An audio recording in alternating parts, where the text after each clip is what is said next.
Colédoco-litiasis. La colédoco-litiasis, su propio nombre lo dice, es la presencia de cálculos en el colédoco. Cálculos en el colédoco, ahí está. En alguna parte de la vía biliar principal en general. La mayoría de cálculos vienen de la vesícula, por lo tanto el término correcto es cálculos secundarios, ¿no es cierto? Secundarios. Quiere decir que son de colesterol porque vienen de la vesícula. Algunos podrían haberse formado en la misma vía biliar. En ese caso, ¿qué serían? ¿Cómo se llamarían? Cálculos primarios, que usualmente son pigmentarios marrones. Entonces, lo más frecuente son los cálculos secundarios. Porque los cálculos primarios, lo voy a poner acá, los cálculos primarios son menos frecuentes y generalmente pigmentarios marrones, en el cual predomina el bilirrubinato de calcio.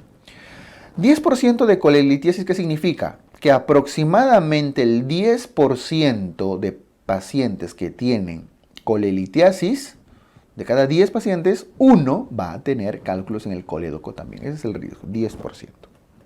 ¿Okay? La colédocolitiasis a veces se confunde con cuadros similares que obstruyan la vía biliar principal, entre ellas las parasitosis. ¿Qué parásitos? Por ejemplo, Ascaris lumbricoides, ¿no? Aquí sí, en apéndice, ¿cuáles eran? Trichuris, Enterobius, eran otros. Aquí en vía biliar sí son los Ascaris. Neoplasias, un cáncer, probablemente miren la imagen, un cáncer de páncreas, imagínense acá, puede obstruir la vía biliar y simular una colédocolitiasis en clínica. ¿Okay? Otros como quistes, traumas, etc. Bueno, la principal causa de estasis, de obstrucción de la vía biliar es la colédocolitiasis. Punto. ¿Cómo diagnosticamos colédocolitiasis? La clínica es sencilla en el sentido de que suele haber dos hallazgos principales. La ictericia, dado que está obstruyendo la vía biliar, es clave. Y el dolor. Ictericia y dolor, ¿cierto? Ojo que no dice fiebre, porque si ya le metemos fiebre ya estamos hablando de un componente inflamatorio. Aquí tendría que haber el término itis. Sería una colangitis probablemente. Entonces, si solo tiene ictericia y dolor, es una colédocolitiasis. ¿Qué hallazgos de laboratorio son útiles o nos pueden orientar y ayudar y a veces hasta incrementar el posible diagnóstico de una colédocolitiasis? La elevación de la bilirrubina. ¿Y cuál es la bilirrubina? Bueno, se eleva la bilirrubina total, ¿eh? ¿Cuál es la bilirrubina que se eleva? Principalmente la bilirrubina directa. Hay un predominio de bilirrubina directa. Y las enzimas colestásicas, quiere decir las enzimas que prácticamente son patognomónicas de obstrucciones de la vía biliar. La fosfatasa alcalina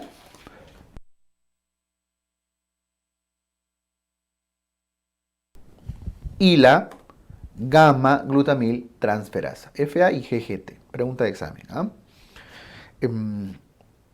Usualmente se elevan por encima del 50% de su valor normal en esta persona.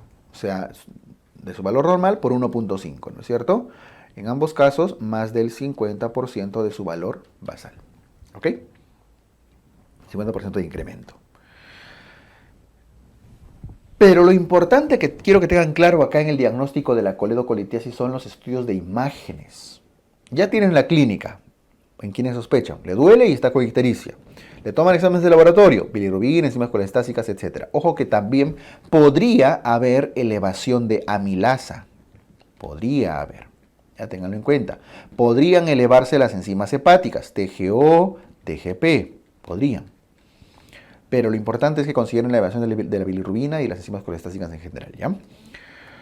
Los estudios de imágenes, el estudio inicial. Esa palabra, por favor, lo voy a resaltar porque tienen que tener claro el primer estudio, el estudio inicial, es la ecografía. Ojo que no dice cuál es el estudio de elección o el gold estándar, el mejor estudio para diagnosticar. No, es lo primero que se hace. ¿Por qué? Te dirán, pero si la ecografía difícil que detecte si la zona de obstrucción es retroperitoneal. No olviden que el colédoco, en su mayor longitud, por esa rotación que había hecho el páncreas en la embriología, se coloca en retroperitoneo. Y la ecografía no es útil para ver retroperitoneo. Es muy raro que detecte cálculos. La ecografía lo hacen para ver la dilatación de la vía biliar. ¿Y cuánto debería medir como máximo? 6 a 7 milímetros. Generalmente 6 milímetros cuando hay vesícula y 7 milímetros cuando ya no hay vesícula, es decir, cuando ya lo han colecistectomizado. En cualquiera de los dos casos, ya a partir de 8 ya es una dilatación. De 6 a 7 milímetros aproximadamente. Listo, entonces solamente es para ver el diámetro del colédoco, porque asumimos que si hay un cálculo, el colédoco se va a dilatar. Pero no es el mejor estudio necesariamente. Ahí están viendo. A veces tienen suerte, como acá. Le hacen la ecografía y ¡oh, qué suerte! Vieron el cálculo. Listo, pues si vieron el cálculo, ya qué más van a hacer, ¿no? Ya lo han diagnosticado. Pero no siempre tienen esa suerte. A veces ni siquiera el colédoco encuentran. Y esa dilatación del colédoco es lo que tienen que estudiar. El estudio de elección viene a ser la colangiografía. El término colangiografía se divide en dos partes. Colangio es el prefijo que se usa para vía biliar. Grafía es para el sufijo que se usa para describir el dibujo, el pintado de algo, ¿no? Colangiografía entonces significa el dibujo de la vía biliar. Explorar de forma gráfica la vía biliar. Significa ponerle contraste. Ya está. Contraste en la vía biliar para tomarle una foto. Ahora, la forma como pueden hacer la colangiografía es de dos maneras. Pueden hacerlo de forma endoscópica, con una colangiopancreato retroendoscopía, o pueden hacerlo a través de una resonancia. Pero ambos son colangiografía, solamente se está viendo acá el modo. Si es de forma endoscópica, CEPRE, colangiopancreato retroendoscopía. Si es por inyección de contraste, le toman una resonancia, colangioresonancia. Ambos son útiles. La diferencia es que la colangioresonancia es no invasiva. Esa es su gran ventaja, a diferencia de CEPRE, ¿no? CEPRE es invasivo, pero tiene una ventaja enorme. Hace diagnóstico y a la vez hace tratamiento, porque el tratamiento de la coledocolitiasis es CEPRE. Dado que es diagnóstico y tratamiento, suele ser el estudio de elección.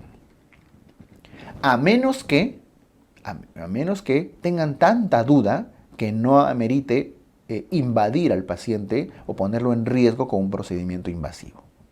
En esos casos, ante dudas y que necesiten todavía seguir estudiando al paciente, es mejor una colangioresonancia. ¿Y cómo definimos?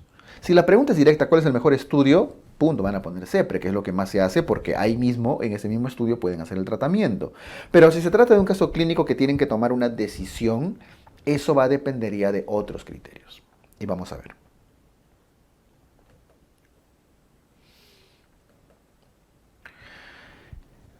En el diagnóstico de la coledocolitiasis, primero tenemos que tener este concepto, la probabilidad de tener coledocolitiasis basado en predictores clínicos, criterios de la ASGE, de la Sociedad Americana de Gastroenterología, ¿no? Probabilidad de tener coledocolitiasis, o sea, si realmente tengo o no tengo coledocolitiasis basado en predictores clínicos. Hay tres posibilidades, que tengamos una baja probabilidad, es decir, es muy poco probable que tenga cálculos en el colédoco. Una alta probabilidad, es muy probable, sí tengo cálculos en el colédoco. O una probabilidad intermedia. Intermedio siempre es la duda diagnóstica, ¿no es cierto? ¿Por qué es importante esto? Porque si la probabilidad es baja, la probabilidad que tenga coledocolitiasis es baja, entonces no necesito explorar la vía biliar. Podría sacarle su vesícula tranquilo. Ojo que hay que sacar la vesícula porque la mayoría de cálculos vienen de la vesícula, ¿no es cierto? Entonces, Listo, le sacan la vesícula y tranquilos apagan su celular, nadie les va a llamar por teléfono diciendo que se les ha complicado. ¿Por qué lo hicieron? Porque tenían una baja probabilidad. El otro extremo es, voy a de una vez mover todo, el otro extremo es que sea una alta probabilidad. Si tienen una alta probabilidad, entonces sí, amerita hacerle un estudio invasivo porque están seguros que hay, o casi seguros que hay un cálculo, CEPRE. Y probabilidad intermedia significa que tienen duda diagnóstica. No estoy muy seguro si hay o no hay. Entonces le hacen procedimientos menos agresivos en el que destaca este de acá, la colangioresonancia. Pueden hacerle colangiografías intraoperatorias si es que ya están en sala de operaciones. Pero concentrémonos en estas tres situaciones. Estoy casi seguro que no hay cálculos. Listo, le saco la vesícula. Estoy casi seguro que sí hay cálculo. Le hago CEPRE. Tengo duda, tengo mucha duda. Ok, una resonancia. Es casi como los criterios de Alvarado, ¿no? Se crean criterios de Alvarado entre 1 y 3, buscan otras causas. Entre 7 a 10, lo operan. Lo operan se refiere a ya asumen el riesgo, ¿no? Pero en probabilidad intermedia pedían una tomografía. Acá piden una resonancia que sería una colangioresonancia. Esos son los tres que tienen que tener en cuenta. Ahora, la pregunta es, ¿cómo sé en qué probabilidad estoy? Para eso se usan los predictores. Existen tres tipos de predictores. Predictores muy fuertes, predictores fuertes y predictores moderados. Miren, no hay leves, ¿ah? No hay un error tampoco acá en el cuadro. Muy fuertes, fuertes y moderados. No hay leves, intermedios, no. No existe el predictor leve. Muy fuerte, fuerte y moderado. Miren dentro de los muy fuertes quiénes están. Que haya presencia de cálculo en la vía biliar común. BBC significa vía biliar común, o sea, colédoco, pues, ¿no? O hepático común. Por ecografía, que la ecografía haya encontrado el cálculo. ¿Habrá un predictor más fuerte que eso? No, pues si el cálculo ya encontró, si la ecografía ya encontró el cálculo. Que haya clínica de colangitis. Significa que a toda esta clínica se le agrega fiebre. Y que la bilirrubina esté muy elevada. Basta que la bilirrubina ya se haya elevado por encima de 1.8 o 2, ya es elevado. Pero si está por encima de 4, es porque hay una obstrucción importante, ¿no es cierto? Esos tres son criterios o predictores muy fuertes. Predictor fuerte, que vendría a ser como algo intermedio, es que la ecografía haya encontrado vía biliar común dilatada. No encontró el cálculo, pero lo vio dilatado. Ok, ya es un predictor fuerte. Porque si hubiera encontrado el cálculo ya sería un predictor muy fuerte arriba, ¿no? Y que haya elevación de bilirrubina por encima de 1.8, pero máximo hasta 4. Porque si ya pasa de 4, ya estamos en predictores muy fuertes.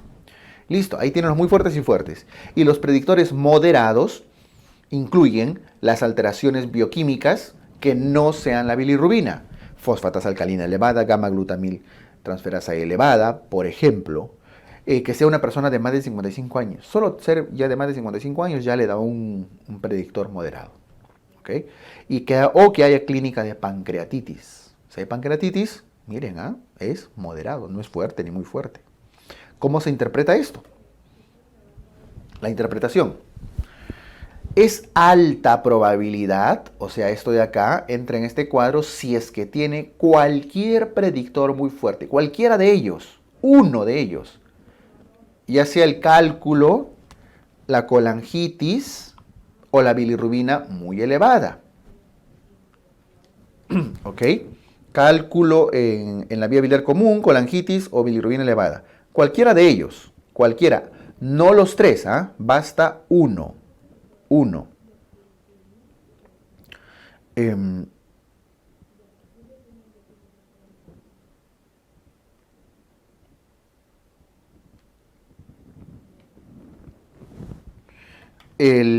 Eso es alta probabilidad. ¿Ok? O, en todo caso, que haya dos predictores fuertes. Significa los dos de acá. Que se eleve la bilirrubina y que además esté dilatada la vía biliar común. Entonces, o uno solo de acá, cualquiera, o los dos juntos de acá. En cualquiera de esas situaciones estamos ante una alta probabilidad de colédocolitiasis. Baja probabilidad, o sea, este de acá, es que no haya ningún predictor, ninguno. Es una persona joven, no ha hecho pancreatitis, la bilirrubina no se ha elevado, no hay colangitis, la ecografía no encuentra nada, no hay pancreatitis. Listo. Ahora entienden la situación. No hay necesidad de estudiar la vía biliar.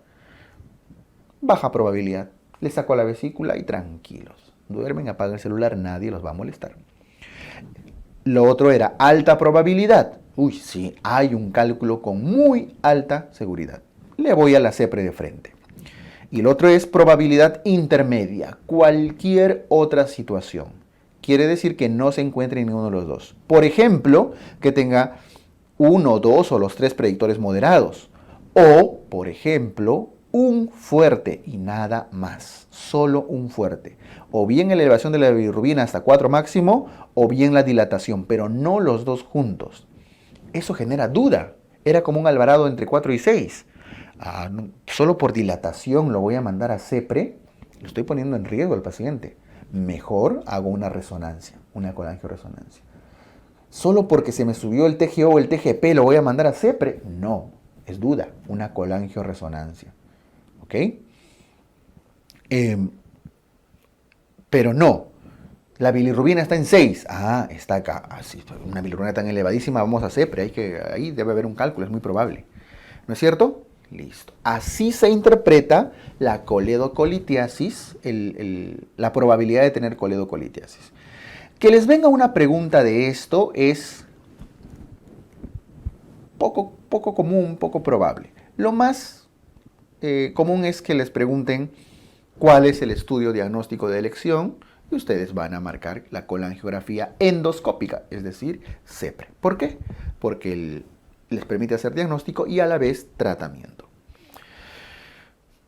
Y precisamente vamos a hablar del tratamiento de la coledocolitiasis. El tratamiento completo es esto: colangio, pancreato, retroendoscopía. Ojo que el término CEPRE solamente hace referencia a la endoscopía y a la inyección del contraste para la colangiografía y punto.